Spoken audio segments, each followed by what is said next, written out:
parce que vous allez travailler sur cette stratégie d'aménagement d'ici la fin de l'année. D'ici la fin de l'année, on va commencer à travailler sur les OAP, on va commencer à travailler dessus avec les élus à partir de novembre. Pour nous, c'est effectivement un accélérateur. Ça donne aux collectivités des moyens pour engager des réflexions globales, alors sur une période courte, mais bon, on va essayer d'être efficace pour réussir à tenir dans les délais. Mais le but, c'est vraiment une réflexion globale, ce qu'on fait rarement. Nous, on fait beaucoup d'études de ce type-là, simplement sur l'habitat. Et là, pour une fois, on prend tout en compte. Et les réponses peuvent être que meilleures, plus adaptées au territoire. Ce qui n'empêche pas de démarrer.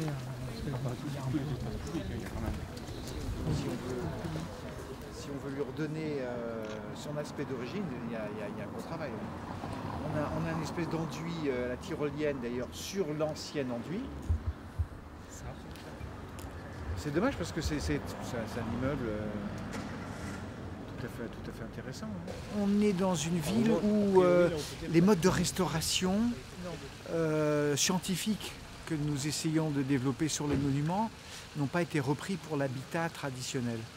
Et donc, il y a peut-être eu aussi des générations d'entrepreneurs qui ont utilisé des méthodes qui étaient peu favorables à la bonne conservation de ces bâtiments. Et donc, il y aura beaucoup de travail. Il y aura beaucoup de travail sur les matériaux, mais il n'y a pas beaucoup de travail sur l'architecture. On a aussi quelquefois dans d'autres endroits des modifications architecturales pour lesquelles il est encore plus difficile de revenir en arrière. Là, s'il faut refaire quelques enduits, remettre quelques pierres, c'est pas ce qui est le plus compliqué. C'est moins grave que d'avoir à reconstruire complètement des architectures, des façades, des ouvertures.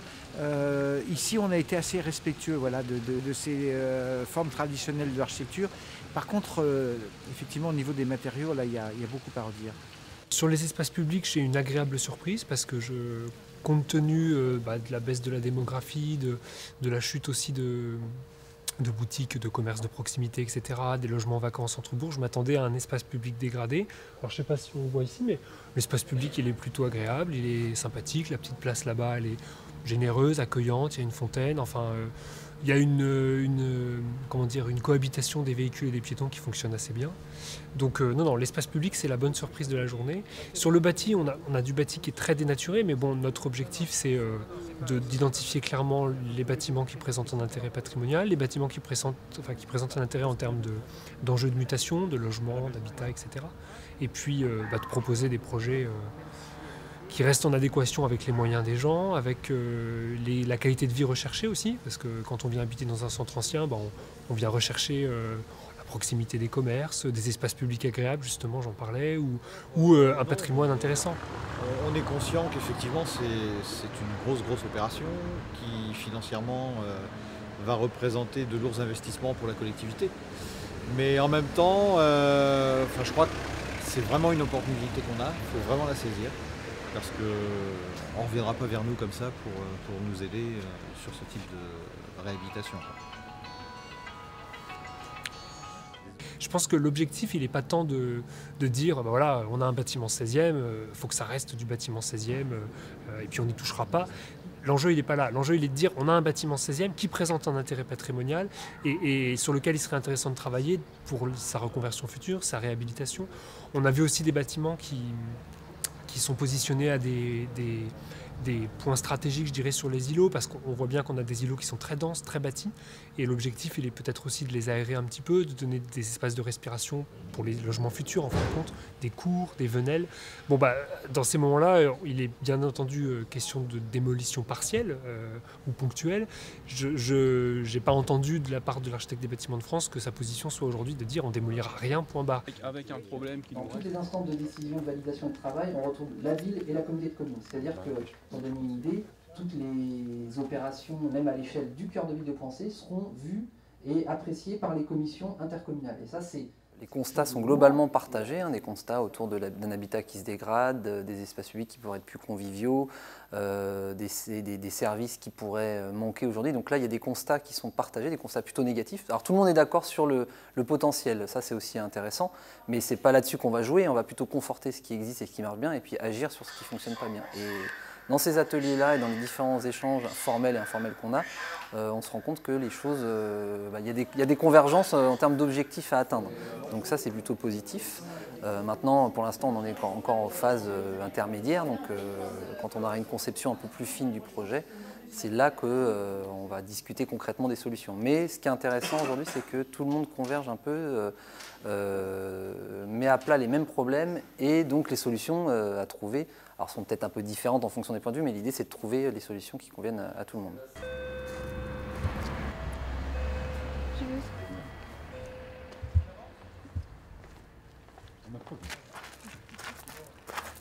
On fait des enquêtes auprès de la population qui habite le cœur de ville pour connaître leurs conditions d'habitat, est-ce qu'ils ont des besoins en réhabilitation, en rénovation.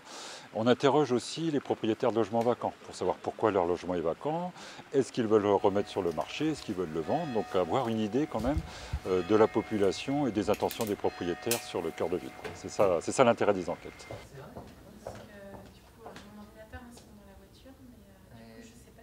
On va commencer par un point un petit peu d'analyse historique qui va permettre de comprendre un petit peu l'organisation de la ville, comment on peut composer avec cette histoire-là, tant au niveau des espaces publics que des futurs ensembles bâtis. Et puis ensuite, on a trois grands thèmes qui sont abordés, qui sont la qualification des espaces publics, en quoi ils peuvent être moteurs, et est-ce que c'est vraiment, enfin je veux dire, ils vont participer de l'accompagnement, mais ils ne vont pas forcément, eux, revitaliser l'intégralité du centre-ville.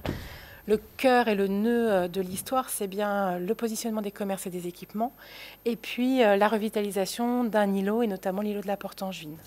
Donc on va balayer ces trois thèmes-là en posant un grand nombre de questions en fait, aux élus. Ils ne seront probablement pas en mesure de répondre ce soir complètement, mais en tout cas, ça va permettre d'organiser un premier échange et nous de ressentir un petit peu comment eux pourraient être amenés à porter les projets qu'on envisage.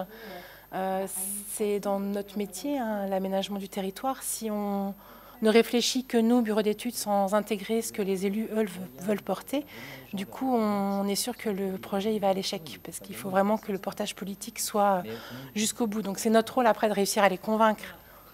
S'ils ne le sont pas et que nous, on est persuadés d'avoir la bonne réponse, après, l'échange va peut-être nous permettre de réadapter. Il y a des choses, des questionnements que je vais leur poser où aujourd'hui, on n'a pas forcément statué.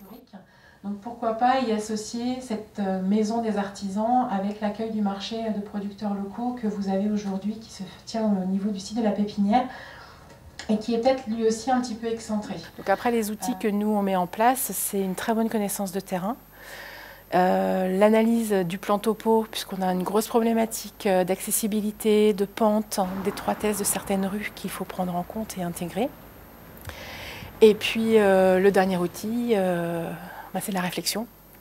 Donc c'est vraiment ça qui, voilà, essayer de penser à toutes les options possibles et puis de voir comment on peut les concrétiser. Après, on formalise ça sous informatique, mais c'est que du rendu, quoi. C'est la forme, c'est pas le fond. On a un temps de travail qui est très court.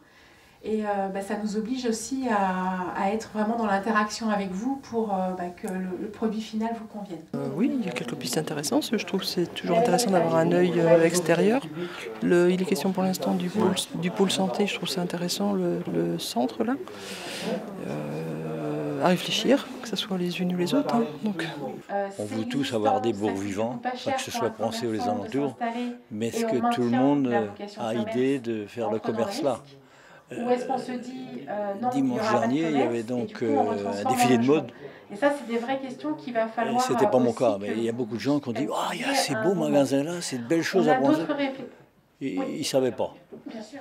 Alors, ça veut dire que quand même, il y a de la communication à faire, où il y a quand même, il faudrait que les gens s'interrogent.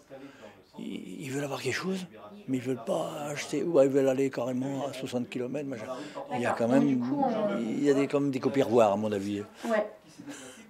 Il y a des copies à revoir si on veut que penser vie et puis nos communes voisines vivent aussi. Alors, par rapport à ça, toujours aller, il n'y a pas que de la beauté ailleurs, hein, elle est aussi chez nous. On a l'impression qu'on va avoir un centre-ville qui va être complètement bouleversé. Surtout, je dirais, des services structurants que l'on attend sur le territoire, qu'on commence déjà à positionner, donc, et on a envie que ça démarre très très vite. Sur le locatif, Vous en avez alloué? On manque beaucoup de locatifs. Vous en manquez? Énormément. Ah oui. Énormément.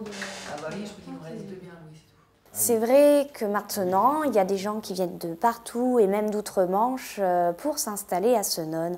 Donc si c'est des entraîneurs, ça veut dire qu'ils ont besoin de jockeys, qu'ils ont besoin de cavaliers et qu'ils ont besoin aussi d'apprentis. Donc tout le monde a besoin de se loger.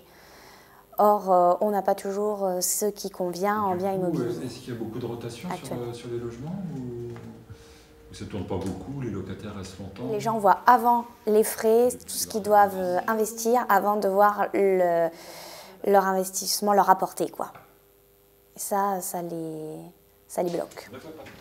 Certainement. Des freins, il y en a. On a des bâtis parfois exigus, en mauvais état, donc on comprend que les gens ne veulent pas habiter dans ce bâti-là. Alors après, ça va être les constats. Le but, c'est de trouver des solutions. Donc on a des idées sur les outils qu'on pourrait mobiliser pour remettre en état le cœur de ville de Poincé et faire en sorte que ça attire une nouvelle population, que les gens actuels puissent y rester et qu'une population nouvelle puisse venir s'installer. Donc ça, c'est tout l'objet de l'étude sur la partie habitat. Alors les outils, on les évoquera plus tard, mais enfin, on peut commencer à évoquer des pistes et rassurer un acheteur potentiel, donc qu'un technicien neutre puisse venir voir l'état du bâti, estimer sa valeur au cours du marché au jour d'aujourd'hui, quels sont les travaux à faire, est-ce qu'il y a des financements dont on pourrait disposer pour aider les gens à remettre en état. Donc ça, c'est des choses qu'on va faire. Puis il y a des outils plus compliqués, alors très administratifs, qui sont utilisés plutôt dans des grandes villes actuellement, mais qu'on va décliner justement à des échelles plus petites telles que Poincé. Et c'est super intéressant. Donc tout ça, c'est le boulot des semaines et mois qui viennent. Et puis parallèlement, il faudrait aussi travailler sur l'attractivité plus générale de Poincé, donc les commerces, les services, réintéresser du monde à venir vivre au cœur de ville. Voilà un peu l'objet de tous ces relevés faits par Charlotte, donc de disposer d'un état des lieux complet, puis après on regardera immeuble par immeuble, qu'est-ce qu'on peut faire. Je ne sais pas, mais nous l'espérons évidemment.